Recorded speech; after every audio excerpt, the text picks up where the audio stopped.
매주 화요일에는 현역 여야 의원과 함께하는 정치와투 시간이 준비되어 있습니다. 자, 오늘도 국민의힘에서 조혜진 의원 나오셨습니다. 안녕하십니까? 반갑습니다. 조혜진입니다. 네. 그리고 시사본부에서는 처음 모셨습니다. 더불어민주당 유기홍 의원님 자리하셨습니다. 안녕하십니까? 네, 안녕하세요. 유기용입니다. 예, 청취자 여러분께 인사 말씀 한번 해주시죠. 네. 시사본부 소문은 많이 들었습니다. 아유, 고맙습니다. 예, 예. 이렇게 또 직접 참여하게 돼서 반갑고요. 네. 조혜진 의원님하고는 다른 프로에서 여러 차례 같이 해서 아주 편안한 상대로 오늘 잘 만났습니다. 감사합니다. 예, 알겠습니다. 네. 오늘 5.18 민주화운동 41주년 되는 날입니다.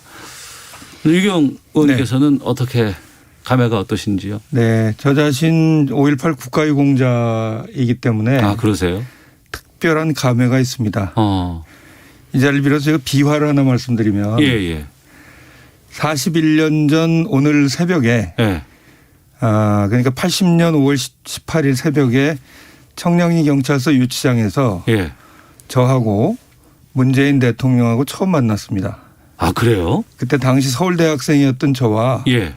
경희대 총학생회 총무부장이었던 문재인 학생이 합동수사본부 수사관들한테 이제 강제 연행돼서 거기서 만났죠. 그리고 다음 날 이제 합수사로 연행돼서 고문과 장기간에 걸친 이제 수사를 받았는데 이 말씀을 드리는 이유는 무용담을 말씀드리자는 것이 아니라 그때 그 상황을 온몸으로 겪었던 저나 문재인 대통령이나 살아있는 자로서의 부끄러움 그리고 살아있는 자로서의 책임감을 더 강하게 느낀다는 겁니다. 네. 완전한 진상규명 그리고 그 당시 실종자들이 아직 어디 계신지 찾지 못하고 있어요.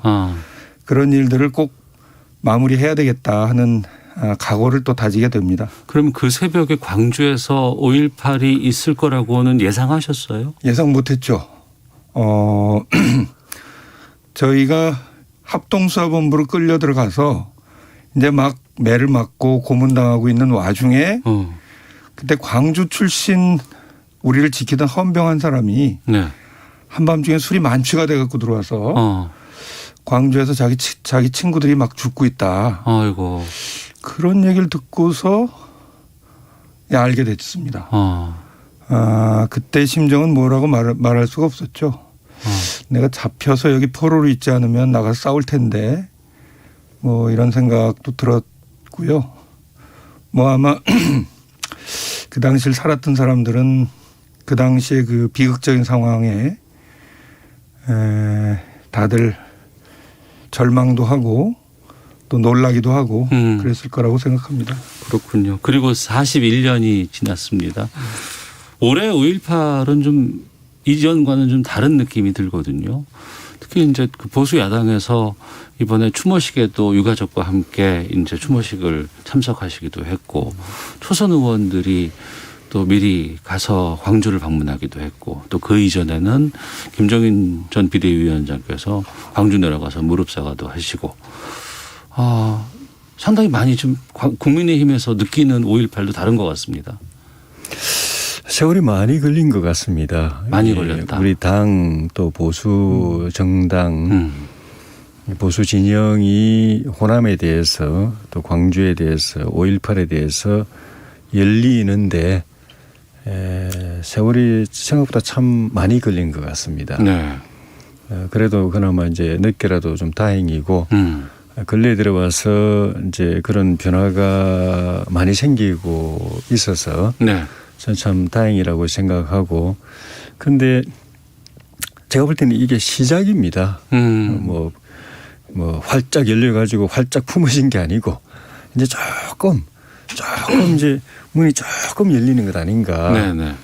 그만큼 이 덮개가 굉장히 두껍다 하는 생각이 들고 그렇지만 시간이 걸리더라도 가야 될 방향이고 우리 국민의힘이 또 보수정당이 전국 정당을 지향하고 국민 정당을 지향하고 국민의 대표를 지향하는 당이고 수권을 지향하는 당이기 때문에 그러려면 기본이 우리 당을 지지하든 않든 우리에게 표를 주든 않든 그 지역은 우리 지역이고 그 주민들은 우리 국민들이다 그게 기본이 돼 있어야 된다고 봅니다. 네네.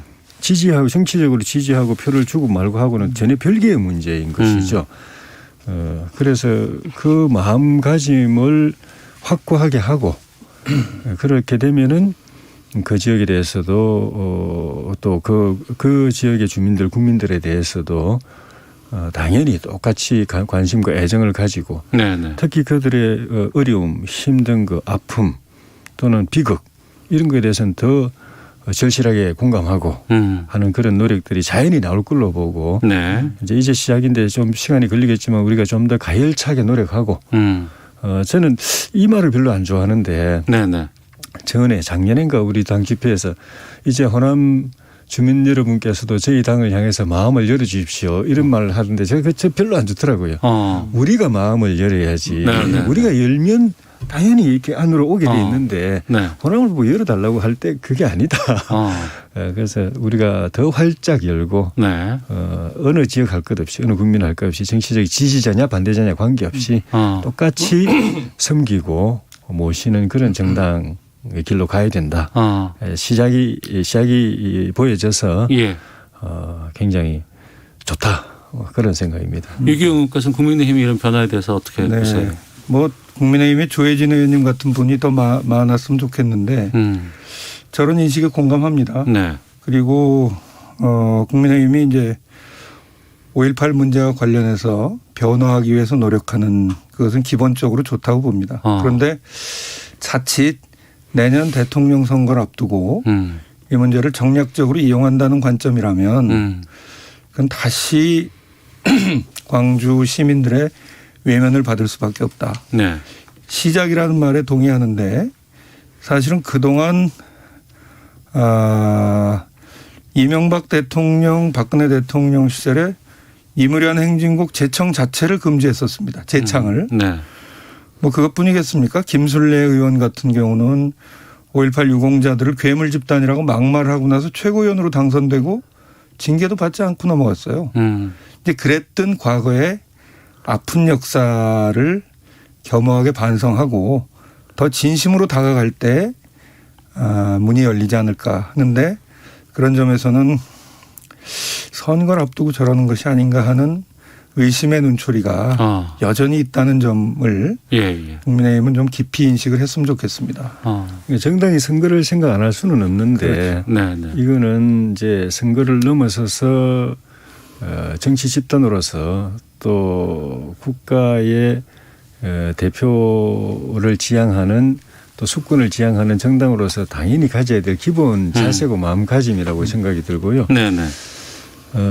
그런 그 선거를 의식해서 수단적으로 또는 기술적으로 접근하면 다 압니다. 금방 압니다. 우리 국민들도 알고 호남 분들뿐만 아니라 어느 지역이거나 금방 알고 마음을 안 줍니다. 마음이 안 갑니다. 그래서 저는 또 아까 제가 기본을 늘 말씀을 드렸는데 선거 전략 또는 뭐 동진이니 서진이니 이런 말 표현 자체도 저는 별로예요. 네. 그 동진 서진 이런 그거는 진격한다, 진출한다, 진입한다 이런 개념이거든요. 그렇죠. 그 상대방을 보는 인식 자체가 왜곡되어 있는 거예요. 전쟁 개념이죠. 전쟁 개념. 거기를 우리가 뭐 이렇게 나아간다 이런 개념인데 그런 개념도 빨리 좀 버렸으면 싶고요. 네. 당연히 해야 될 일 열심히 하다 보면 세월이 지나면 마음을 알아줄 때가 오고 뭐 그때는 뭐 표도 주시겠죠. 네. 먼 미래로 생각하고 그렇게 가야 되지 않나 싶습니다. 네. 이번에 보니까 그래서인지 그 유력 대권 주자들 아니면 대선에 도전하고자 하는 분들께서 상당수가 지금 광주에 오늘 다 내려가 계셔 있어요. 이건 어떻게 보고 계세요? 조혜진 의원께서 먼저. 일단은 내년에 이제 대선이 있고 지역마다 또 호남은 호남 지역대로 중요하고 영남은 영남 지역대로 중요하고 그렇게 해서 조금 더 신경을 쓰는 부분도 있는 것 같고 특히 민주당은 이제 호남이 중요한 지역이기 때문에 당원들이 많고 또 하기 때문에 또 저희 지역은 저희는 좀 전에 말씀드린 그런 이제 새로운 마음가짐으로 시작을 하는 단계이기 때문에 그 전에는 좀 뭐 조금 거리감을 느끼고 좀 꺼려하고 부담스러웠던 발걸음이 이제 조금 더 잦은 발걸음이 돼 가고 있다. 그러다 보니까 여야 다 좀 이제 그 방문이 좀 잦은 것 아닌가. 저도 내일 오늘은 우리 때문에 시사본부하고 일정 때문에 못 가고 내일은 저희 가족들 데리고 내려갈 예정입니다. 망월동 가실 예정이세요? 민주묘지. 작년에도 가족들하고 같이 가려고 생각했는데 일정이 안 맞아요. 저 혼자 갔다 왔는데. 네네. 가서 저는 우리 아이들에게 또 집사람하고 아이들에게 그 묘비명에 있는 그 돌아가신 분들의 그 히스토리, 그 비극적인 현장의 그 사연, 그거를 꼼꼼하게 한 2시간 이상 묘비 하나하나를 보면서 쭉 읽어보고 오도록 하려고 데려가는데 저는 우리 당연히 가서 뭐 참배하고 뭐 묘비 또 뭐 이렇게 닦고 이런 것도 중요하지만은 오히려 제 경험으로 볼 때는 그걸 찬찬히 몇 시간이 걸리더라도 꼼꼼하게 읽어보고 그 한 분 한 분이 어떤 비극적 마지막을 순간을 맞았는가를 아는 것이 훨씬 더 중요하지 않나. 우리 당 의원님들도 가시면 다른 것도 하시지만은 그걸 좀 하고 오셨으면 하는 바람이 있습니다. 가시게 되면 제일 먼저 윤상원 열사 묘를 꼭 한번 찾아주시면 좋을 것 같고요. 또 하나 사진에 웨딩드레스를 입고 찍은 그 여성의 그 묘비가 있습니다. 신혼에 그 남편이 아주 절절한 사연을 쓴 그 밖에도 사실은 아까 말씀하셨던 대로 직접 그 스토리를 느끼시고 아이들도 같이 느끼고 하는 건 참 좋겠다 이런 생각을 하게 됩니다. 저는 그 지금 말씀하신 그 웨딩드레스 사진 묘비 또 윤상원 열사, 박관현 열사 등등 다 읽어봤는데 내일 이제 아이들하고 데려가면 그걸 좀 보게 하려고요. 이런 가운데 윤석열 전 검찰총장이 5.18 관련된 입장을 좀 냈습니다. 이건 어떻게 보세요? 뭐 기본적으로 뭐 유력 대권 주자 한 사람이 관심을 갖는 건 좋다고 생각하는데 저는 우선 좀 아쉬움을 넘어서 저는 사실은 좀 분개했습니다. 아, 그러셨어요? 네. 왜 그러냐면 지금 뭐 아내 집거에서 공부한다는 거 아니에요? 근데 기자들 통해서 흘리듯이 이제 자기 메시지를 전달을 했는데 사실은 그동안 검찰이 5.18 문제와 관련해서 보여준 태도들이 있습니다. 저를 포함해서 많은 사람들이 5.18의 진상규명을 요구하다가 감옥에 갔는데 다 검찰이 기소했습니다.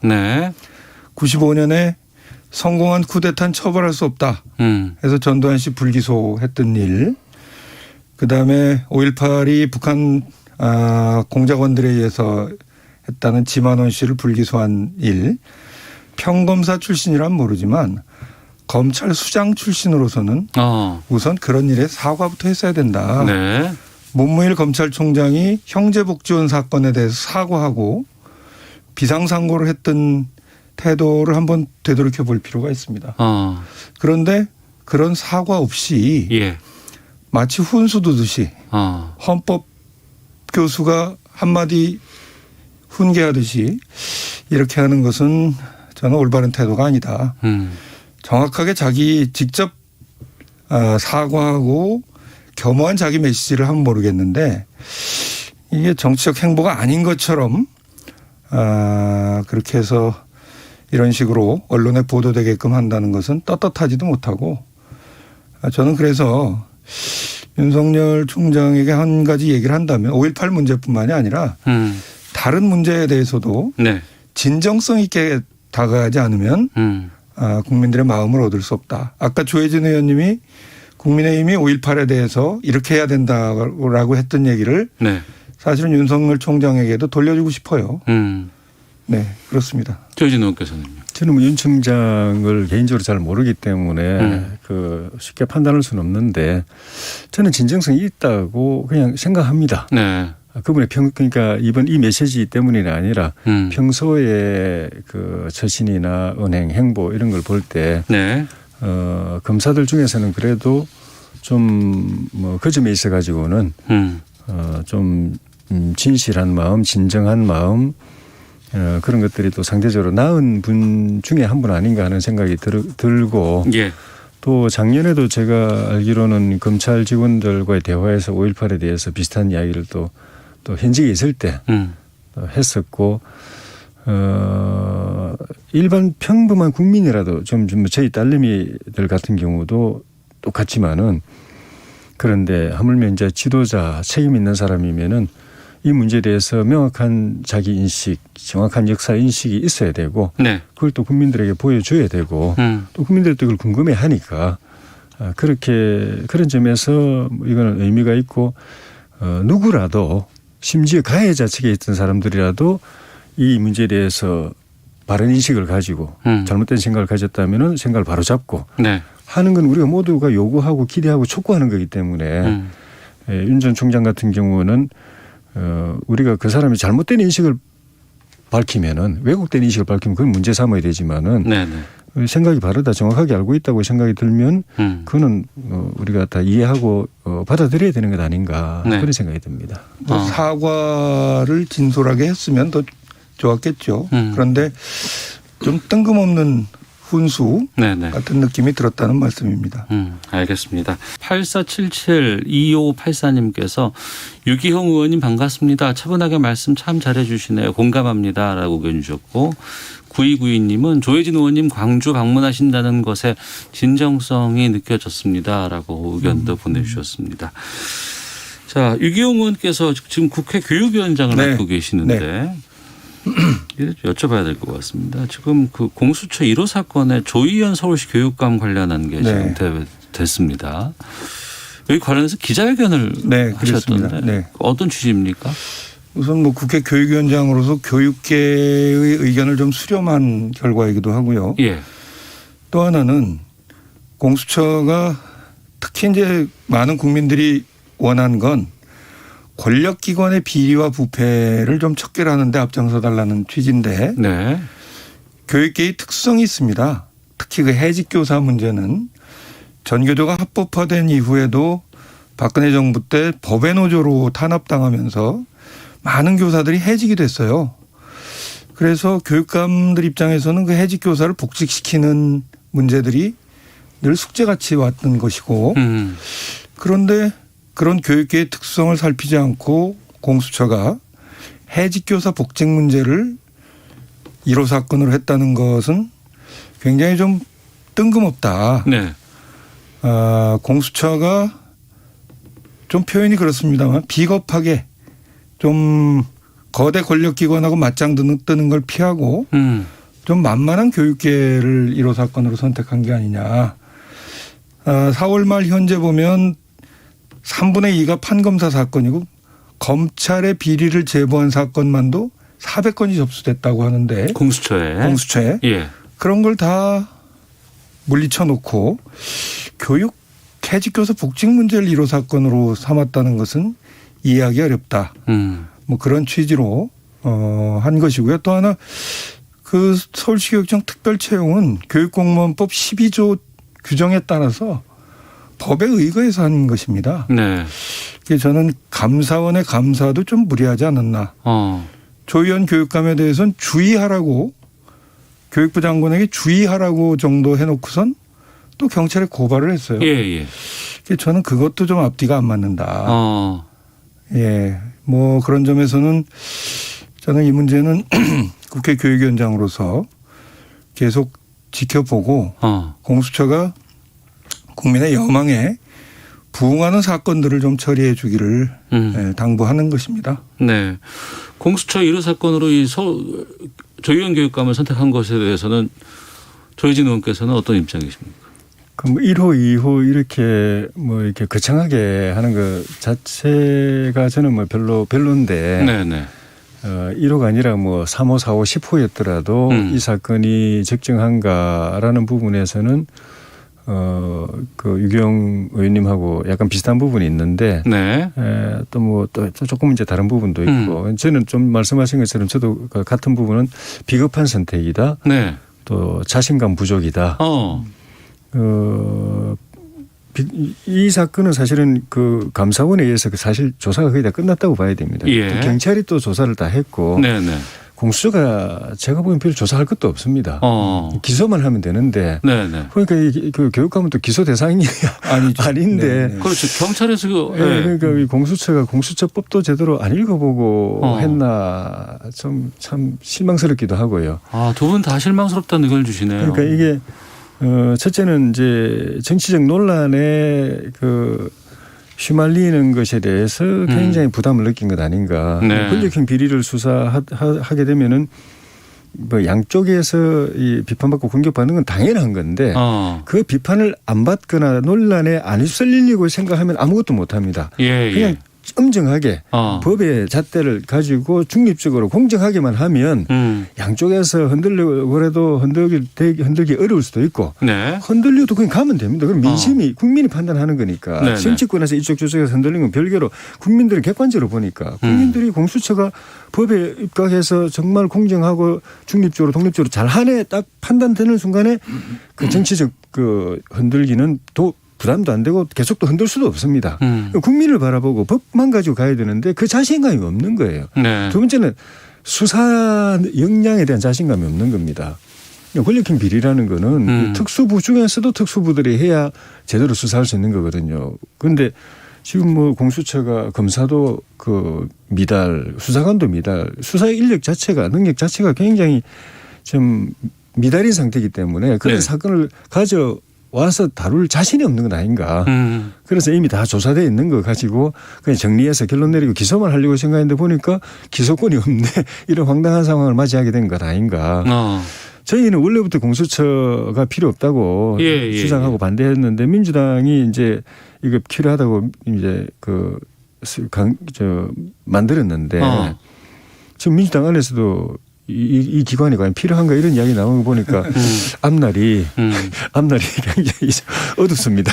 그럼 이경호 의원님 이러려고 공수처를 만들었냐라는 자괴감이 들지 않을까 싶은 생각이 드는데. 그런 볼멘 소리가 이제 일부 나오기도 하는데 사실은 공수처에 대한 기대나 그리고 국민 여망에 좀 부응해 줬으면 하는 마음이지 공수처 자체에 대한 무용론이나 이런 것은 아닙니다. 그런데 저도 조혜진 의원님 느끼는 거하고 거의 비슷하게 느끼는데 이론이 백헌이 이게 중요한 게 아니라 그래도 적어도 자기들한테 기소권이 있는 사건을 했어야 되는데 그렇지 않았던 것은 좀 비겁한 선택이다라는 점에 공감하고요. 공수처가 이런 비판에 귀 기울여서 좀 제기를 갔으면 하는 생각이고 여전히 지금 검찰의 태도는 아직도 검찰 개혁의 필요성이나 여러 가지에 비춰볼 때 검찰의 기소 독점주의를 극복하기 위한 대안으로서의 공수처에 대한 기대는 아직도 여전히 가지고 있다. 그러나 이 사건에 대해서는 비판을 받아 마땅하다 이렇게 생각합니다. 알겠습니다. 자, 그리고 오늘 오전에 극적으로 합의를 이뤄냈습니다. 김호수 검찰총장 후보자의 청문회를 오는 26일 실시하기로 결정이 났는데요. 그동안 이건 법사위원장 자리와 연계할 것이다. 연계해야 된다. 김기현 원내대표가 계속 주장을 해왔었는데 오늘 그래도 극적으로 합의를 좀 일정을 박았습니다. 어떻게 된 건가요? 법사위원장은 뭐 저희 것을 뺏긴 거기 때문에 재찾아오는 건 당연한 건데. 그런데 이제 청문회는 청문대로 해야 되는데 기술적인 문제가 법사위원장이 원내대표가 되시는 바람에 지금 공석이거든요. 또 간사가 법사위원장 대리인데 간사도 지금 최고위원이 민주당 최고위원이 되시면서 공석이고. 그런데 그러니까 이 두 분을 사퇴 처리하고 이제 내정해 놓은 박광원 의원을 위원장으로 하고 박주민 의원을 간사로 하려면은 이게 본회의에서 일단 위원장 사보임 처리를 해야 되고 상임위에서 또 간사 임명을 해야 되거든요. 그런데 본회의가 지금 여야 간에 지금 합의한 걸 보면은 21일 날 본회의를 열는데 거기서는 처리하지 않기로 했잖아요. 27, 8일로 지금 잡고 있는데 그럼 26일은 이게 좀 원내대표가 된 윤호중 원내대표가 위원장으로 다시 복귀해서 청문회를 진행하든지 아니면 복귀해가지고 박주민 의원을 간사로 임명해가지고 사회권 넘겨주고 이제 위원장 대리가 청문회를 진행하든지 네. 그런 모습으로 가야 될 상황이 아닌가 싶네요. 어떻게 보십니까? 유경호 뭐 사실은 국민의힘 입장에서 더 미루기가 어려웠던 거죠. 왜냐하면 청문 요청서가 오고 20일 내에 청문회를 해야 되는데 그 마지노선이 26일인 겁니다. 네. 그래서 더 미루기 어려웠고요. 그리고 26일 날 청문회를 치르려면 자료 요구도 해야 되고 증인 참고인 문제도 있어야 되니까 더 미룰 수 없어서 막판에 몰려서 이제 아슬아슬하게 했다는 점 하나 하고 네. 또 하나는 뭐 이건 이제 조혜진 의원님하고도 저하고 견해 차이가 있는데 뺏겼다고 얘기를 하셨는데 2년에 한 번씩 협상을 해서 정합니다. 상반기 하반기 예. 나누죠. 그런데 네. 뭐 지난 기회에 법사위원장을 야당이 했다 그래서 180석 가까운 의석을 가진 변화된 상황 속에서도 법사위는 그럼 늘 야당이 해야 되느냐. 이건 여야 협상에 달려있는 문제인 거죠. 네. 또 법사위원장을 자신들이 못 가졌다고 해서 나머지 상임위원장도 다 포기한 상태로 1년을 온 겁니다. 좀 자초한 측면도 있다고 생각하는데 사실 그 점에서는 국민들 내에서도 판단이 좀 엇갈린 점이 있는데 문제는 법사위원장 문제를 인질로 걸어놓고 검찰총장 공석이 지금 3개월째나 되는데 더 미룰 수 없다는 좀 그런 한계에 봉착해서 네. 오늘 극적으로 합의가 이루어진 것이 아닌가 이렇게 생각이 됩니다. 그래서 저는 여야 원내대표가 이 점을 좀 원만하게 잘 마무리해서 국회가 빨리 정상화될 수 있도록 하는 게 네. 최선의 선택이다 이렇게 생각합니다. 그래도 법사위원장은 교체를 해야 되는 상황인데 그럼 어떻게 되나요 지금 앞으로? 27, 8일 본회의가 잡히고 그때 이 문제가 합의가 되면 본회의장에서 그 이제 교체 이제 의결이 이루어질 가능성이 있죠. 네. 하지만 지금 여당 쪽에서는 법사위원장을 내줄 의향이 지금 전혀 없는 것 같은데요. 그런 것 같죠. 예. 그래도 저희는 계속 요구해야죠. 우리 건데 뺏기고도 아무 말 못하면 그거는 야당은 완전 바보 야당이니까 뭐 주든 안 주든 계속 요구해야 되고 국민들한테 아픈 소리 해야 되고 우는 소리 해야죠. 네네. 예. 뺏긴 게 아니라니까요. 국회법에 뭐 법사위원장은 야당이 하게끔 정해져 있는 것도 아니고. 보면은 이제 국민들이 권력이 한 곳에 집중되면 이제 부패하고 독재하게 돼 있으니까 대통령과 국회를 나눠 가지고 네. 국회가 대통령을 견제하라고 돼 있는데 여당이 180석 돼 있고 국회의장 부의장도 다 가져가고 그런 상황에서 국회가 최소한의 견제 기능을 하는 거는 야당이 하는 거거든요. 네. 여당이 하는 게 아니고 야당이 할 수 있는 거의 뭐 어떻게 보면 유일한 게 법사위원장인데 법사위원장까지 가져와 버리면 야당의 기능이 없어지고 그럼 국회는 여당이 대통령을 이렇게 도와주고 대통령이 시키는 일을 하는 입법부가 돼버리니까 상권분립이 완전히 무너져 버리는 거죠. 네. 그러면 독재하게 되는 거죠. 네. 좀 유감스러운 말씀입니다만 법사위원장 하나 때문에 나머지 상임위원장을 다 거부했어요. 사실 예결위원장을 우리가 야당한테 줬거든요. 네. 국회 예산권이 얼마나 중요합니까? 그런데 안 하겠다고 하니까 예정이 없이 지금 정성호 의원이 하고 있는 거예요. 21대 초기에 이제 7개 상임위를. 그렇죠. 네. 그리고 사실상 그 당시 김태년 대표하고 조영 대표하고 나누기로 합의가 됐다고 한밤중에 이제 우리는 다 그렇게 알고 있었어요. 예. 근데 다음 날 비대위에 가서 그게 뒤집혔어요. 그러니까 내가 보기에는 국민의힘 내부 문제도 있었던 것인데 알겠습니다. 정치라는 건 플랜 A, 플랜 B를 가지고 해야 되는데 네.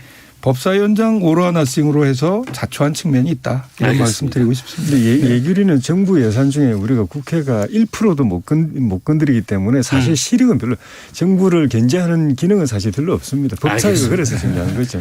네. 자, 오늘 민주당의 유기용 의원, 국민의힘 조혜진 의원과 함께 정치화투 말씀 나눴는데요. 여기서 마치도록 하겠습니다. 두 분 오늘 말씀 고맙습니다. 네, 고맙습니다.